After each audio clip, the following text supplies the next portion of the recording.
let's talk about the fact that right now, as we know, that the Prince Harry and 7 other claimants are in court right now, and they have decided to take the Daily Mail to court. And last week, we got an insight into how the newspaper, the Daily Mail, actually operates. And honestly, I think it raises far more questions than it answers. So let me walk you through what happened. There is a story at the center of Harry's case, and the story was published in December 2004, and it was headlined "How Harry Fell in Love." And it reported that Harry had been sitting around a campfire in Botswana and had shared private details about his then girlfriend, Chelsea Davy, with the people around him. So they were talking, campfire, I love my girl, this is how we fell in love, yada, yada, yada. As we know, Harry is a lover boy. Now, the Daily Mail's royal editor, Rebecca English, was asked in court where that story came from. So again, Sherborne, David Sherborne doing an amazing job for Harry.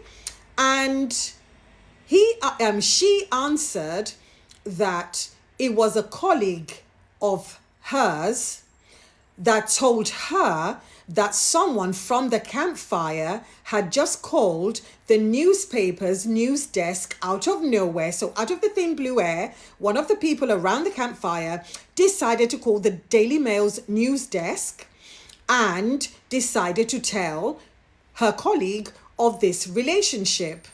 Now, the anonymous caller apparently remembered what Harry had said around the fire and decided to ring the Daily Mail to share it. There was no name and there was no way to verify who this person who rang the paper was. There was no way to check if the story this person shared with the paper was true. Just a mystery caller who happened to remember the exact details of a private conversation from a campfire, and a journalist who decided to put it front and center of a published article. If you believe that, I have a bridge to sell you. Harry told the court that the people at the campfire were some of his closest friends. He said that if they decided to talk to the press, there would be a lot more out there than one campfire anecdote. So basically, the people that know, they know. So if they were going to spill, they would spill everything, not just that story. And Harry was very clear that his close friends did not share that information because he knows his friends. So how did the Daily Mail get that story? Harry suggested that the more likely explanation was that his voicemails or other private communications were accessed, which is exactly what this whole case is about: illegal gathering of information. But here is where it gets more interesting, because the court was then shown an email from a private investigator called Mike Burr. I hope I pronounced that right. Actually, I don't care because he's a dodgy private investigator anyway. This email was sent to Rebecca English and a journalist at The Sun. It contained Chelsea Davies' exact flight details and seat number. And this was for a journey to South Africa. It wasn't just the flight, including the seat number. Talk about serious security breaches. Unbelievable. That is very specific. In fact, it's too specific. And it's the only kind of information that can only come from inside an airline's computer system. It is not publicly available. It cannot be guessed. Someone accessed it. So who accessed that? because this is information that airlines do not reveal to journalists or to private investigators. So how did they get that information? When asked about this, Rebecca English said that she did not remember seeing it and that the information was never acted upon. And the Daily Mail would never have been interested in planting someone next to Chelsea Davy anyway. I think that was a confession. I think right there was a confession, because you were asked, how did you get that information? And you're saying, well, I don't think the Daily Mail is interested in planting someone next to Chelsea. We didn't ask you that. We just said, where did it come from?